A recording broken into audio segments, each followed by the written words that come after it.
सर्वप्रथम माँ सरस्वती को मेरा कोटि कोटि प्रणाम। Welcome to my YouTube channel. मैं विद्या चौधरी आज लेके आई हूँ एग्जाम की तैयारी 100% मेरिट में लाने से आपको कोई नहीं रोक सकता। मैं दावे के साथ में कह सकती हूँ कि आज के बाद हर एक बच्चा 100% मेरिट मतलब अपने एग्जाम्स की पूरी तैयारी के साथ में जाएगा। अगर आप इन रूल्स को फॉलो करते हैं तो आप भी आ सकते हैं नंबर 1 पर। कुछ नहीं होता, रास्ता वही होता है।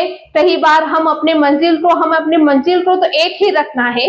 हमें जो हमारी जो मंजिल होती है, हम मंजिल को एक ही रखता है, लेकिन हम चलते चलते रास्ता भटक जाते हैं, फिर हम अपने मंजिल को प्राप्त नहीं कर सकते। तो हमें मंजिल नहीं बदलनी है, हमें बदलना है हमारा रास्ता। कई बार हम कहीं जाते हो तो हम बिना आइडिया के, हमारे पास एड्रेस तो होता है लेकिन हम जाते पूछते पूछते ये रास्ता सपोज करो वहां जाता होगा, लेकिन हम बहुत जरूर ऐसा होता है कि जहां जाते हैं हम फिर पूछते हैं तो वो बोलते नहीं आपको वापस पीछे जाना पड़ेगा, राइट हैंड की तरफ जाना पड़ेगा। तो हम ऐसा करते थे, हम ऐसा करते थे वैसे नहीं, अब चलो रास्ता नहीं मिल रहा है तो हम अपने घर पे चले जाते, ऐसा नहीं करते। तब हम ऐसा नहीं करते तो आज क्यों?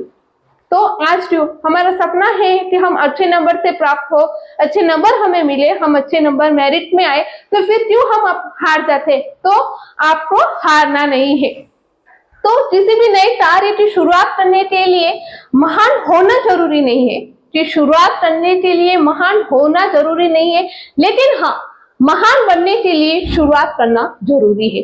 तो आपको इन बातों को याद रखना है। हम चलते अपने पॉइंट्स। नंबर 1, एग्जाम से पहले प्रत्येक विषय पर समय निश्चित करें। एग्जाम से पहले हम जब भी प्रैक्टिस कर रहे हैं, तैयारी कर रहे हैं, तो हमें प्रत्येक विषय पर समय निश्चित करना है। जिस तरह के हमारे 5-6 मेन जो सब्जेक्ट होते हैं, आपको हर एक को 4-4 दिन इस तरह स्टेप बाय स्टेप देना है। आप चाहे तो आपके जो स्टडी रूम है वहां टाइम टेबल भी बना सकते हैं। तो इस चीज को आपको फॉलो करना है। फिर है एग्जाम से पहले महत्वपूर्ण प्रश्नों की सूची बनाएं। इंपोर्टेंट क्वेश्चन जो होते हैं आप उन्हें कहीं डायरी में या एक नए पेज पर लिख सकते हैं, जिन्हें आप बार बार उन्हें देखा करें। आप चाहे तो एक चार्ट पेपर लाके थोड़ी सी मेहनत तो ले दीजिए, लेकिन आप उन पर नोट्स बना सकते हैं, जिन्हें आप स्टेप बाय स्टेप एक टाइम फिक्स करें। आप उन इंपोर्टेंट क्वेश्चन को देखने के लिए एक टाइम फिक्स करें, जो उस टाइम पर आप उन क्वेश्चन हल को देखें।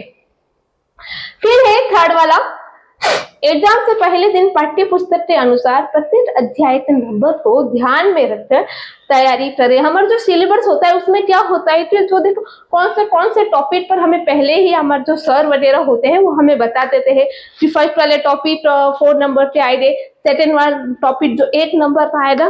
तो ये भी आपको ध्यान में रखना है। और जो टॉपिक ज्यादा नंबर का होता है तो आप उस टॉपिक पर ज्यादा प्रैक्टिस करनी है। ऐसा नहीं कि सेकंड वाला क्वेश्चन है, सेकंड वाला टॉपिक है, कोई अध्याय है और वो 4 नंबर का आ रहा है तो बस आप उसी के पीछे ही भाग रहे हो। नहीं, ऐसा नहीं करना है। जो नंबर भी आपको ध्यान में रखना है, उसके अनुसार आपको अभ्यास करना है। एग्जाम से पहले किसी एक प्रश्न या विषय को न चुने। सपोज करो कि कल आपके एग्जाम है और अगर आज आपको कोई विषय है या सपोज करो कल हिंदी का है और उसमें आपको व्याकरण जो है हार्ड लग रहा है तो आप व्याकरण लेते ही बैठ रहे, ऐसा नहीं करना है। ऐसा करने से क्या होगा, जो आपको आ रहा है वो भी आप भूल जाएंगे। तो एक दिन पहले हम कुछ नहीं कर सकते, जो आपको आ रहा है बस एक बार उसे आप पढ़ लो, क्योंकि इसकी जो तैयारी होती है वो महीने भर पहले से होती है। तो एक दिन पहले आप बिना घबराए जो भी आपको अच्छा लग रहा है उसे आप पहले याद करें और जो आपको कम पसंद है उसे आप बाद में करें। जिससे क्या होगा कि जो आपको याद है वो आप नहीं भूलेंगे, जो आ रहे हैं आपको वो आप अच्छी तरह करेंगे। वरना इस चक्कर में जो आपको आ रहा है उसे के भी नंबर आप हाथ से गवा देते हैं। तो एग्जाम से पहले नींद व सेहत का ध्यान रखें। तो ऐसा नहीं कि अब कल एग्जाम्स है तो आप 4 घंटे ही नींद ले रहे, खाना भी नहीं खा रहे, कुछ नहीं कर रहे, बस किताबों में ही। ऐसा नहीं करना। ऐसा क्या होगा, इससे आपका सेहत पर असर होगा, फिर आप दूसरे दिन बीमार हो जाएंगे और जो आपको आ रहा है आप उसे अच्छी तरह नहीं लिख पाएंगे। तो सेहत और नींद का पूरा ध्यान आपको रखना है। एग्जाम से पहले डरे नहीं, घबराए नहीं, जो होगा अच्छा होगा। बिल्कुल नहीं डरना है। बोर्ड परीक्षाएं होती है तो बच्चे डर से जाते हैं। मानो तो मैंने कई बार ऐसा देखा है कि बच्चे एकदम घबरा से जाते, बीपी हाई सी हो जाती। ऐसा नहीं करना, बिल्कुल स्लो माइंड, एकदम हाफ, बिल्कुल आराम से जाना है। कुछ बिना टेंशन लिए, जो होगा अच्छा होगा, आराम से लिखना है।